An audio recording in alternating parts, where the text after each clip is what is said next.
So in the previous class we have discussed about the total internal reflection. So let me summarize a brief about the total internal reflection phenomena. This total internal reflection phenomena is a refraction phenomena. Actually it is a refraction phenomena, but why it becomes reflection at the end, we have seen yesterday. When the light travels from denser to rarer, when the light travels from denser to rarer medium, this is the first. And the second, that if the light in the denser medium incident at an angle greater than the critical angle, then only this total internal reflection occurs. Critical angle. Critical angle is that angle of incidence in the denser medium for which the angle of refraction in the rarer medium is equal to 90 degree. And this critical angle differs from pair of a medium. Yesterday we have taken the medium as air and water. And this medium is the very common medium to understand the phenomena of total internal reflection. Now in this air-water medium, the angle at which the angle of incidence in the denser medium in this pair of medium is water. So in the water, if the angle of incidence I is greater than the critical angle of this pair of medium, this incidenting light will reflect back in the same medium. If it is this incident angle is greater than the critical angle, it will reflect back in the same medium, and this is called as total internal reflection. If this angle of incident is less than the critical angle, then there will be refraction in the rarer medium. Now about the critical angle of the pair of the medium, this critical angle C varies from pair to pair. Say for example, the pair of medium is diamond and air. So if you take diamond and air, then the critical angle for diamond and air is 24 degree. If the light incidents on diamond at an angle greater than the 24 degree, then total internal reflection will happen in the diamond. And the brilliance of the diamond will totally depend on the total internal reflection.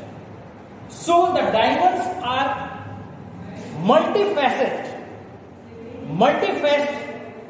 उसको हम diamond को cut करते हैं so that the angle of incidence is greater than 24 degree and there can be a multiple total internal reflection, and this increases the brilliancy of diamond. Condition of total internal reflection. At the condition of total internal reflection, the boundaries separating the two medium acts as a perfect mirror. Perfect mirror. What is meant by this phrase? Perfect mirror.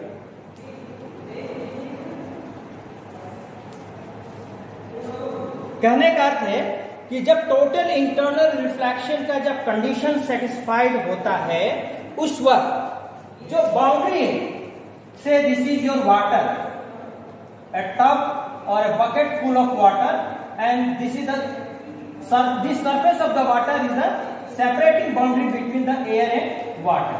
So this boundary will act as a perfect mirror. Now what is perfect mirror? perfect mirror are those mirror which totally reflects the light. Major percentage of the light incidenting on it will get reflected. But as you know that whenever light falls on any object, the phenomena of reflection, absorption and transmission all happens together. And the major part of these three phenomena we take into consideration for our study purpose. ठीक है, अगर हम transmission को लेते हैं तो वो major part होना चाहिए, अगर हम रिफ्लेक्शन के बारे में पढ़ रहे हैं तो मेजर पार्ट हो। लेकिन हम ये नहीं कहेंगे कि जितना लाइट इंसिडेंट हो रहा है सारा का सारा रिफ्लेक्ट हो जा रहा है। वो कब होगा? जब उसको हम परफेक्ट कंसीडर करेंगे। But this is totally an imaginary situation. लेकिन टोटल इंटरनल रिफ्लेक्शन के समय में ये मीडियम हमारा परफेक्ट मिरर होता है। इस फ्रेजेस का मतलब ये हुआ कि the maximum portion of the light incidenting on this boundaries will get reflected in the same medium. This is very important point to be noted. Now let us start our today's topic, that is relation between critical angle and refraction.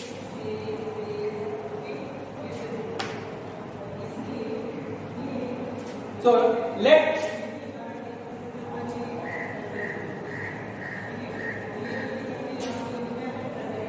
mu2 is the refractive index of denser medium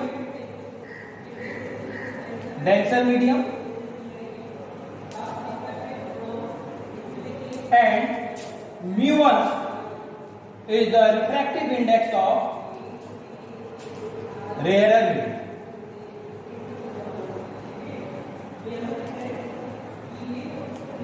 Now for the case of the light traveling from denser to rare, we take the pair of medium, denser medium as water here and rarer medium as air. So this is the case of water-air interface. Okay, pair of medium is water and air. Now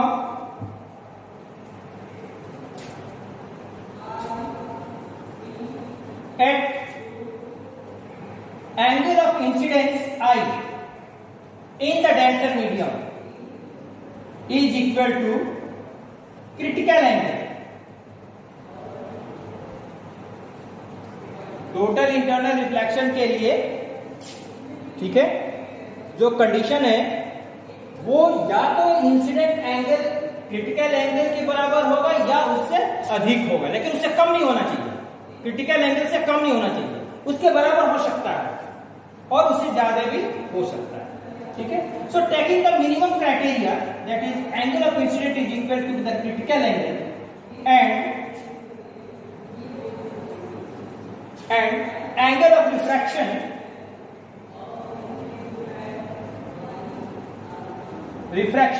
is equal to angle of reflection r, and what happens at the critical angle? When the angle of incident is equal to critical angle, then what happens for the angle of refraction? Rajasmriti, हाँ ये बताओ कि जब angle of incident equal to critical angle हो जाता है तो refraction angle कितना होता है? Correct, so it is r is equal to 90 degree. ठीक है, now Snell's law, applying Snell's law, this is a very short derivation. Applying Snell's law. Now what is Snell's law? थोड़ा याद करिए, Snell's law में बताया था। Snell's law is the ratio of sine of angle of incidence to the sine of angle of refraction. The ratio of this is a constant, and that constant is nothing but the refractive index of the medium. Which medium? Medium 2. That is in which the light is incident. So refractive index of medium 2 with respect to medium 1. जिस medium में light refract होता है उस medium का refractive index होता है किसके respect में? मीडियम 1 के, यानी मीडियम 1 वो होता है जिसमें लाइट हमारा इंसिडेंट होता है। ठीक है, इसको इसी को बेस लेते हुए अब हम यहाँ पे अब इसको जब हम स्नेल्स लॉ इस कंसेप्ट पे अप्लाई करेंगे तो यहाँ पे एंगल ऑफ इंसिडेंस क्या हमने लिया है, which implies that sine of angle of incident क्या लिया हमने। अब ये भी जरा ध्यान रखिए कि एंगल ऑफ इंसिडेंट किस मीडियम में हो रहा है, डेंसर मीडियम में होता है कि रेयर मीडियम में होता है, टोटल इंटरनल रिफ्लेक्शन में। Angle of incident, incident angle हम किस मीडियम में लेंगे, डेंसर की रेयर? डेंसर मीडियम में, करेक्ट। सो ये जो angle of incident I equal to critical angle लिए हैं तो ये हमारा इंसिडेंटिंग मीडियम में है, दैट इज डेंसर मीडियम में, और यहां पे हो जाएगा sine equal to angle of reflection R. ठीक है, अब यहां पर ध्यान दीजिए कि ये जो स्नेल्स लॉ हमने पढ़ा था उसमें देखा था आई एयर में था और आर हमारा ग्लास में था, तब हमारा रिफ्रैक्टिव इंडेक्स ग्लास का मिला। लेकिन जब हम उसको उल्टा कर दिए, जब आई हमारा ग्लास में है या वाटर में है और आर हमारा एयर में है, तो ये रिफ्रैक्टिव इंडेक्स किसका मिलेगा हमारा, बताइए? एयर का मिलेगा कि वाटर का मिलेगा? इसका जो रिफ्रैक्टिव इंडेक्स जो मिलेगा ये हमारा मिलेगा किसका, एयर का, विथ रेस्पेक्ट टू वाटर। अब इस refractive index of air with respect to water को हम लिख सकते हैं रिफ्रैक्टिव इंडेक्स ऑफ मीडियम 2 लेंगे कि 1 लेंगे, ये बताओ? अगर हम 1 2 के रेस्पेक्ट में लेंगे, 1 तो इंसिडेंटिंग वाला लेते हैं ना, एयर में हमारा क्या हो रहा है, रिफ्लेक्ट हो रहा है ना, तो वो हम मीडियम 2 ले लेंगे। ठीक है, और ये हो जाएगा हमारा जिसमें हमारा इंसिडेंट हो जा रहा है वो हमारा हो जाएगा 1। तो इस AW को हम क्या लिखेंगे, इस AW को हम यहां पे इसको लिख सकते हैं कि refractive index of air upon refractive index of water. इसी को हम air with respect to water को हम और थोड़ा सा सिंप्लीफाई करके जब लिखेंगे तो जिसका रिफ्रैक्टिव इंडेक्स बताएगा विथ रेस्पेक्ट टू वाटर, ये तो एक कंपैरेटिव स्टडी है, refractive index of air with respect to water, लेकिन इसका वैल्यू कितना होगा, that will be the refractive index of air upon refractive index of water. अगर हम इस तरह से लेते हैं refractive index of water with respect to air, तब इसको हम यहां पे लिखेंगे refractive index of water upon refractive index of air. किसके रेस्पेक्ट में हम ले रहे हैं, हाँ, तो यहां पर हमारा लाइट इंसिडेंट हो रहा है डेंसर में, ठीक है, और इंसिडेंट हो रहा है डेंसर में और रिफ्लेक्ट हो रहा है हमारा रेयर में। तो रिफ्रैक्टिव इंडेक्स जो हमारा जो कांस्टेंट का वैल्यू मिलेगा वो किस मीडियम का मिलेगा, जिसमें लाइट हमारा रिफ्लेक्ट हो रहा है, दैट इज एयर। तो एयर किसके रेस्पेक्ट में है, वाटर के रेस्पेक्ट में है। तो अब इस वैल्यू को हम लिखते हैं mu A upon mu W. ठीक है, अब इसमें C क्या है, साइन, अब इसका क्रॉस मल्टीप्लाई कर दीजिए। So mu refractive index of water multiplied by sine of C is equal to mu A multiplied by sine of R। ठीक है, अब साइन आर कितना है, R what is the angle, R 90 degree, तो ये क्या हो जाएगा, sine 90 degree is equal to 1। So mu A is equal to mu naught into sine C.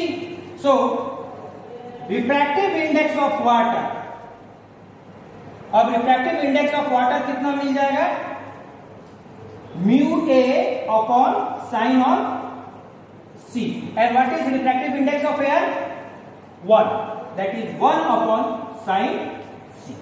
So this is how we find the refractive index of a medium, that may be water, that may be glass, that may be kerosene, that may be turpentine, that may be your coal tar, किसी भी liquid का with respect to air, क्योंकि air के respect में ले रहा है, with respect to air by using the law of total internal reflection.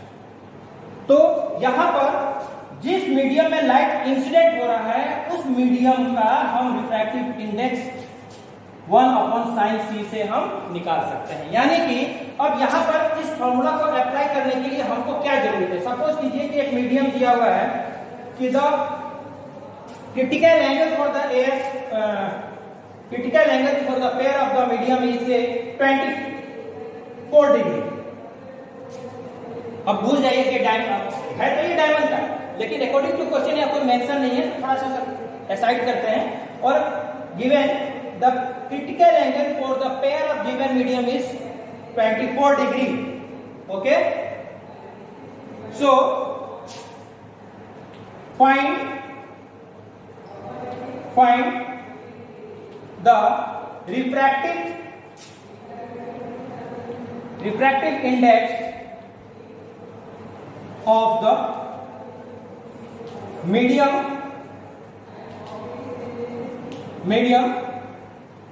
in which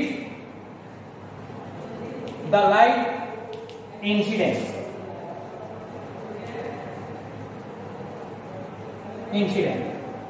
ठीक है। अब लेट इसको एज्यूम कर लीजिए मीडियम कोई भी एक्स वाई जेड कुछ भी है, let the refractive index be mu. और यदि क्रिटिकल एंगल दिया हुआ है, जब भी क्रिटिकल एंगल दिया हुआ है सी, आप समझ जाइए कि that problem is linked with the total internal reflection. और टोटल इंटरनल रिफ्लेक्शन में लाइट हमारा डेंसर टू रेयर जाता है, तो हम जो रिफ्रैक्टिव इंडेक्स निकालेंगे वो डेंसर मीडियम का ही निकालेंगे। तो यहां पर क्वेश्चन है find the refractive index of the medium in which the light incident means the denser index of diamond is 2.47। अब देखिए यहां पे रिफ्रैक्टिव इंडेक्स दे दिया है, the refractive index of diamond is 2.47। Just reverse, find the critical angle C for the diamond. Refractive index दिया हुआ है यानी कि म्यू दिया हुआ है, हमको क्या निकालना है? क्रिटिकल एंगल सी निकालना है। And we know that mu is equal to 1/sin of C. So sine of C को इधर लेकर आएंगे, that is 1/ refractive index that is 2.47। So C will be equal to sine inverse of 1/2.47। इतना भी अगर आप निकाल लेते हैं that will give you the full mark. A ray of light, a ray of light travels from a medium 1 of refractive index mu1 to a medium 2 of refractive index mu2 where mu2 is less than mu1. Write the expression for the critical angle. Critical angle का expression क्या होगा? A ray of light travels from medium 1. Say this is medium 1 and this is medium 2 and this is the boundary separating between these two medium. A ray of light traveling from medium 1 to medium 2. This is incident. It has the refractive index mu1 and medium 2 has the refractive index mu2. Okay? Write the expression for the critical angle. Expression for the critical angle. C का critical angle निकालने के लिए हमको expression निकालना है। तो here again we will use the formula Snell's law. So this will be your refractive index of, देखिए अभी अभी जस्ट हम लोगों ने स्नेल्स लॉ यूज करके जो हम लोग रिलेशन निकाले थे उसको थोड़ा रिफर करिए। mu1 times of sine C is equal to mu2 times of sine are.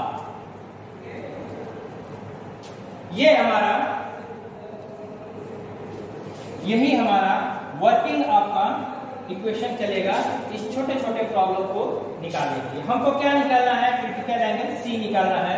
तो साइन सी को आप एज इट इज इधर रखिए, ये रेशियो हो जाएगा mu2/mu1, क्योंकि दोनों का रिफ्रैक्टिव इंडेक्स दे दिया है। ठीक है, तो इन दोनों का रेशियो ले लीजिए times sine of R times sine of R. Now what is R? अगर क्रिटिकल एंगल C है तो R कितना होगा 90 डिग्री. ठीक है. So this will give you C is equal to mu2 upon mu1.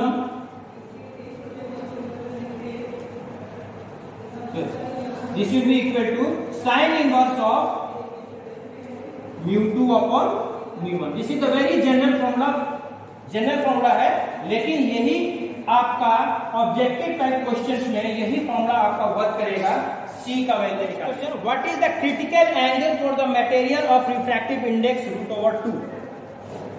Very good. 1.414 is the value of √2. यानी कि एक रिफ्रैक्टिव एक मीडियम है जिसका रिफ्रैक्टिव इंडेक्स 1.414 है, तो इसका क्रिटिकल एंगल क्या होगा बताइए. क्रिटिकल एंगल कैसे फाइंड करेंगे? C will be equal to sin inverse of 1 upon refractive index, that is 1.414. What is 1? 1 is the air. अब देखिए दो कौन सा मीडियम है ये नहीं दिया हुआ है, सिर्फ एक ऑब्जेक्ट दिया हुआ है. जब दूसरा मीडियम के बारे में मेंशन नहीं है तो यहां पर हम दूसरा मीडियम ऑलवेज हम जब तक मेंशन ना हो तब तक हम एयर एज्यूम करेंगे.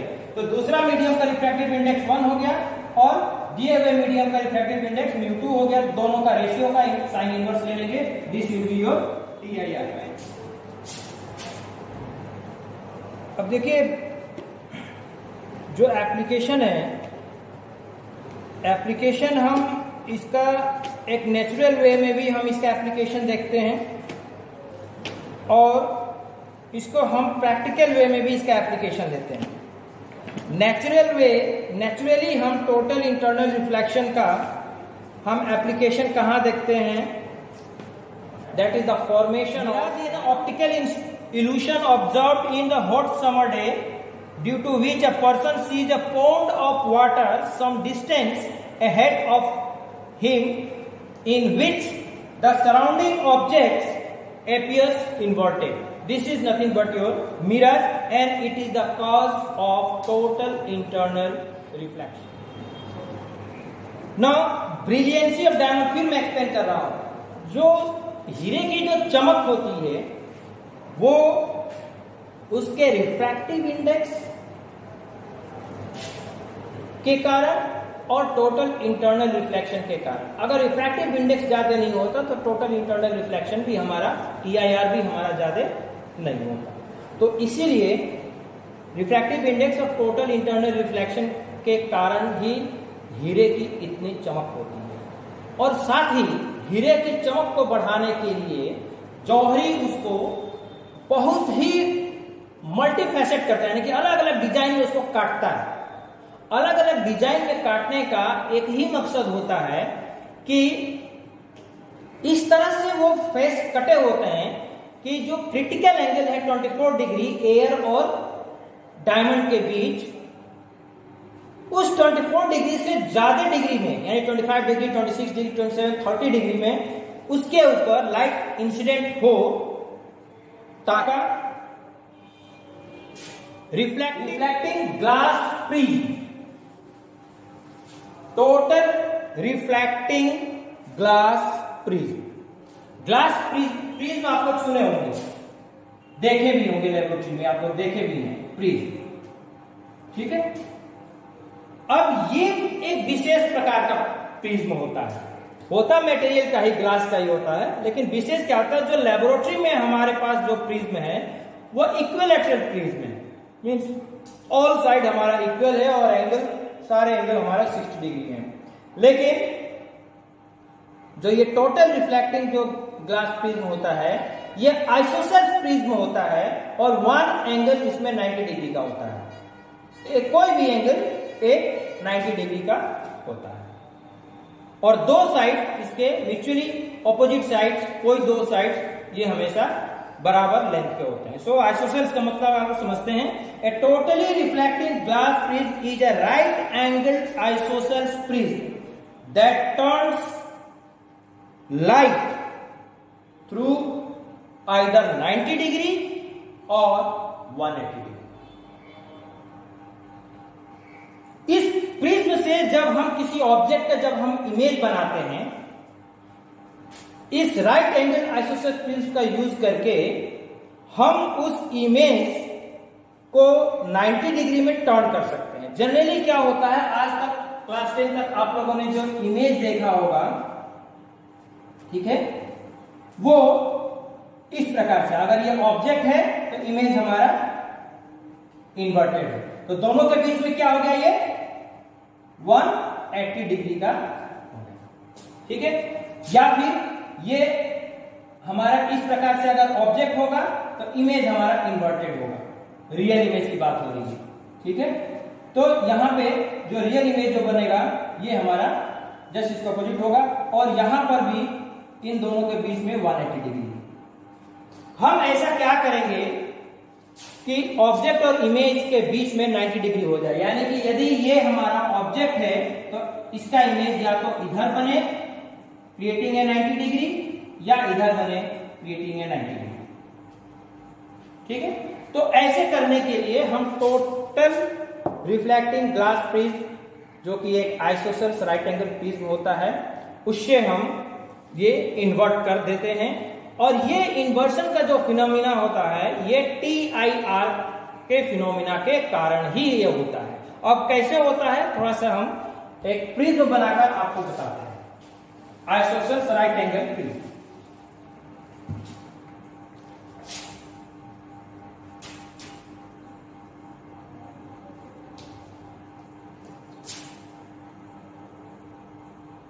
ये हमारा 90 डिग्री है और ये दोनों साइड हमारा सपोज करिए बराबर है, आइसोसेलेस राइट एंगल प्रिज्म। अब